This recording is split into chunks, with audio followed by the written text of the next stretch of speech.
Previously on SurrounDead. Hello again, and welcome back, survivors. Quick recap on episode 1, day 1. You see us spawning in right here, waking up. Rebecca Johnson, military medic. We were lucky enough to actually find a truck right down the road. We took that, found a repair kit, fixed it up, looted a few buildings, got a backpack, a flashlight, some basic resources, supplies, and other valuables that we would soon be able to trade and make a little bit of money. Drove around, getting the lay of the land until we came across this sprawling city, which was full of resources and even additional supplies. We set up a few resource tents to kind of offload everything, and then we came across our very first weapon. We will have this, and this will come in pretty key in the near future. Once we were done looting about half that city, we did end the episode there, and I took off in the night to try to find our home base. And I hope you guys enjoy episode number 2 coming up now.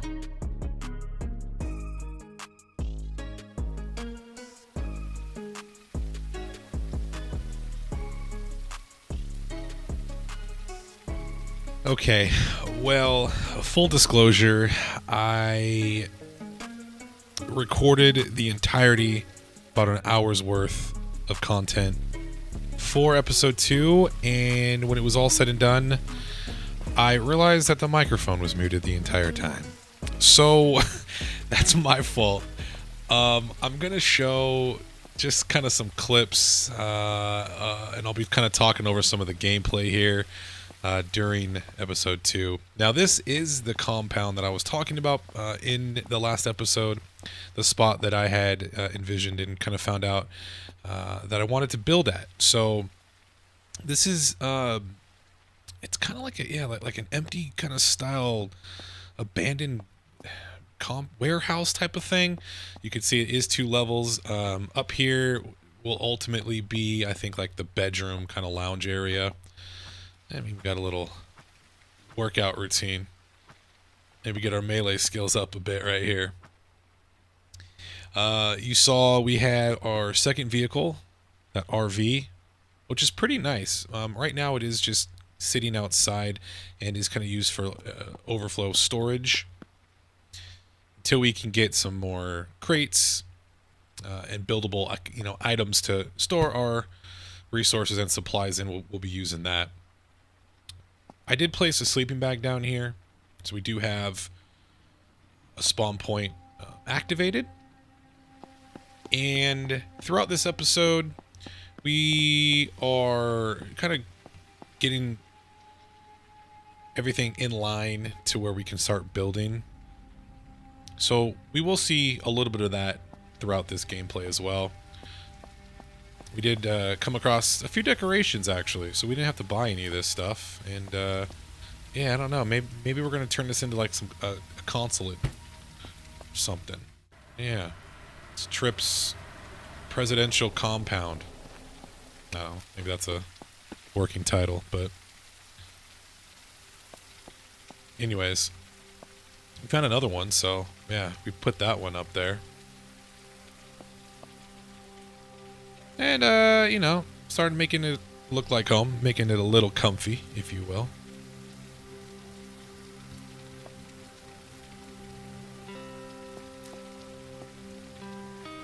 Once I can, figure out how to actually place it. I think I was just trying to make sure it was even and in line. And you'll probably see more of the OCD issues when it comes to building here a little bit later. Yeah, so we cleared out all the loot in this area. Once we build our first workbench, all that loot spawns will stop. So we got a little wall light there, kind of brighten this place up a little bit so we can see. And there you go, we just placed the first workbench. Did some more gathering, and we put down the builder's workbench, which now we can start making some buildable items. Fences, doors, storage crates, things of that nature. I think this corner will be like the little work area. We're kind of building around, you can see all these kind of leftover junk piles that we can't unfortunately get rid of. But you can kind of incorporate them in a way. Here I'm building doors. I did a test and actually found that this doorway was almost perfectly sized for double doors, which is kind of nice. There's a nice, pretty evenly door frame right here. The first one went in very easy, pretty simple, just like that. The second one definitely took way longer than I think it should have. Was a little finicky. And again, my OCD was just killing me because one door handle would be a little bit higher, didn't sit in there right. But in the end, you know, you can see here, I think it looks pretty good. Yeah, double doors. No Dumbledore, just a double door. And yeah, in the end, it'll work. You might have been able to push it maybe a little bit more flush inside of that door frame, but it's as straight as I could get it after about 10 minutes of kind of messing with it. Went over to Trader Joe's, got to meet the locals. We did get to offload a bunch of just random valuables that we had picked up along the way. I mean, we were doing pretty good on money. I think we got 2 or 3 slots completely filled in our money pouch. So money is actually looking good right now. We are still, main firearm is that revolver, 45 caliber revolver. Definitely need to work on some more primary and secondary weaponry. Still kind of lacking in that regards. We've been really just trusting our melee and our sidearm when it comes to it. But we actually got a couple key cards, and we do need to get geared up so we can check out some bunkers, some checkpoints, and whatnot.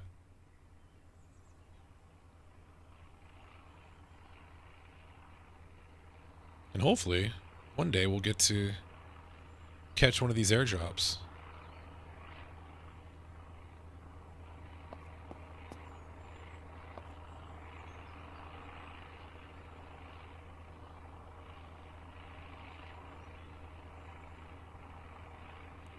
Here's a good shot of the cargo ship flying overhead.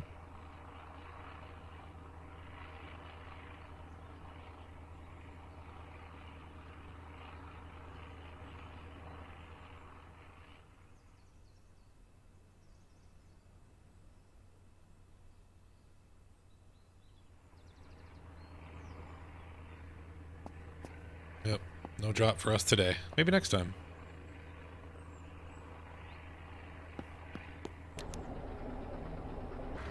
So on our way back from leaving Trader Joe's, notice the bandit fire right up ahead. And although we tried to maybe avoid it, well, we ultimately thought, let's test out this pistol. Let's have a little fun. And maybe stir things up a bit. Now going at a pistol with just a pistol might be a little dangerous. So let's see how this encounter turned out.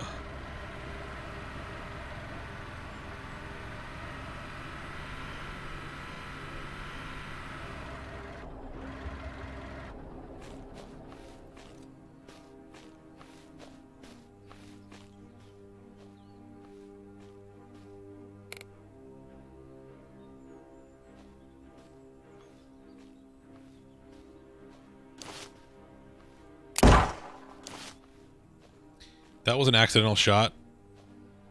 I did not mean to do that. And that's kind of what set off this whole thing, because that alerted the nearby local zombies. The bandits kind of got got wind of what was going on. Did hit a nice shot right there, but he, as you can see, quickly caught some return fire, and this is kind of where it all hell breaks loose.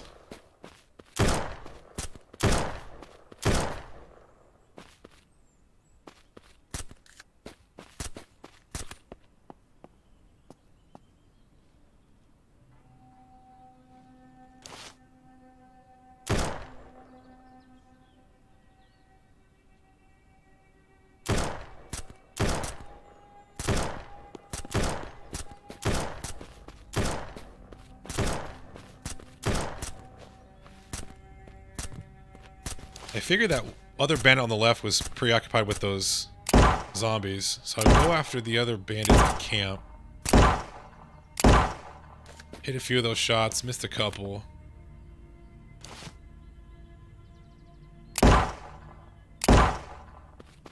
Dropped him.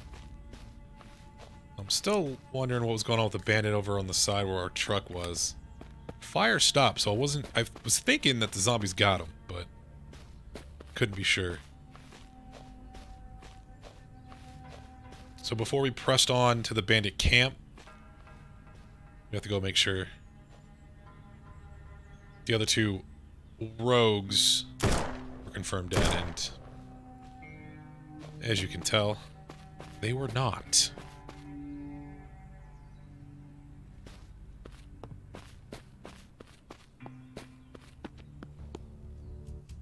Little 2v1 here.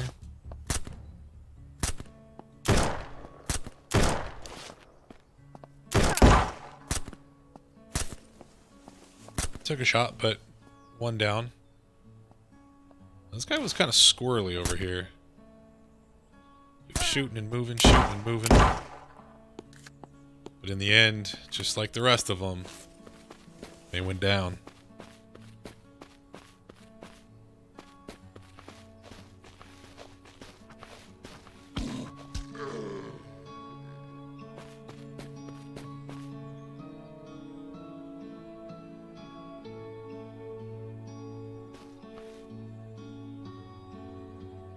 Found a legendary pistol, which is really cool. I think that's my first legendary weapon. Desert Eagle, I believe that was. So yeah, 9mm full auto pistol, legendary Glock, rather.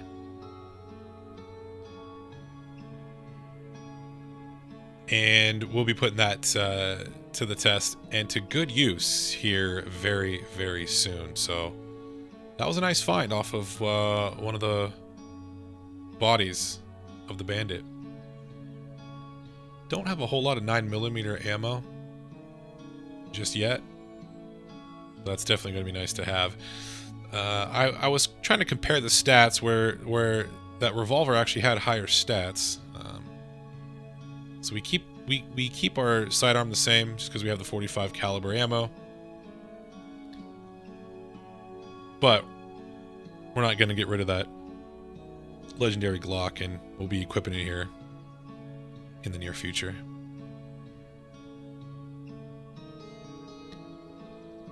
Bags on bags on bags. We'll take it. Take it before the weight system is introduced, so it is what it is.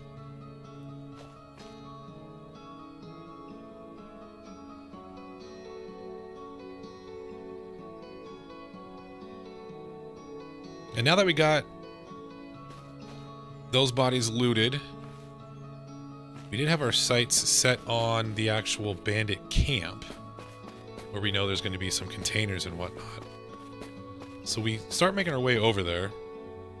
We will notice 2 additional bandits that never left, so there are some bodies over here. Now, right at this point,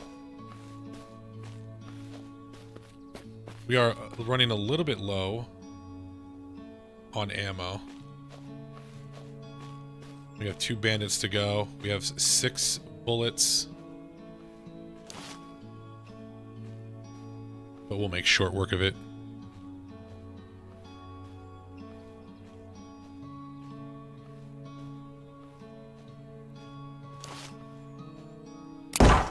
First one goes down, 1 shot, no problem. We know there's one more behind the RV. Start to move in. We think he sees us. He kind of actually pulls away.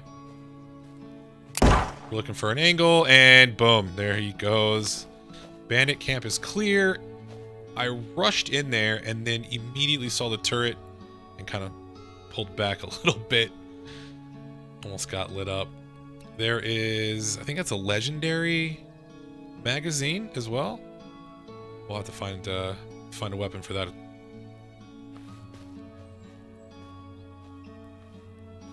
So yeah, that's why I'm sneaking up here. The turret fortunately did not see us. We'll go ahead and go around the other side into the camp, and first things first, destroy the generator so the turret gun be dismantled.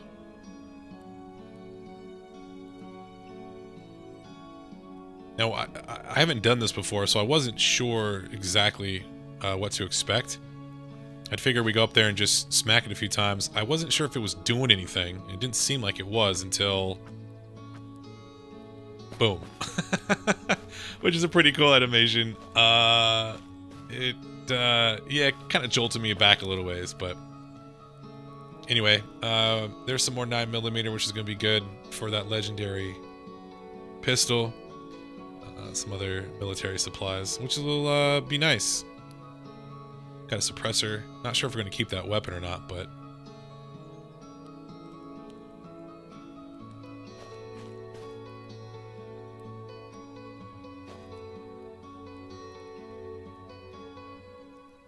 at least we made it out alive.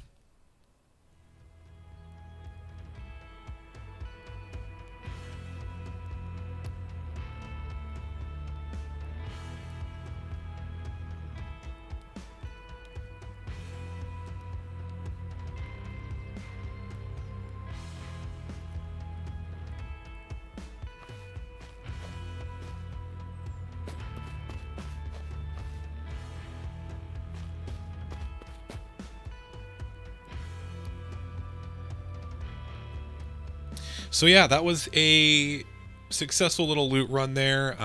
We continued to scavenge a little bit. I ended up going back to our base, played another day, maybe 2 days actually offline. And when we come in for episode 3, we'll do a tour. I'll make sure the microphone is not muted this time, and we'll go through everything. We did get to set up the 3rd workbench for the ammo station and other random base items, furniture, lighting. And I can't wait for episode 3. Hope you guys are enjoying this series so far. Let me know, comments down below. Would love to hear from you. Until then, take care. Stay trippy.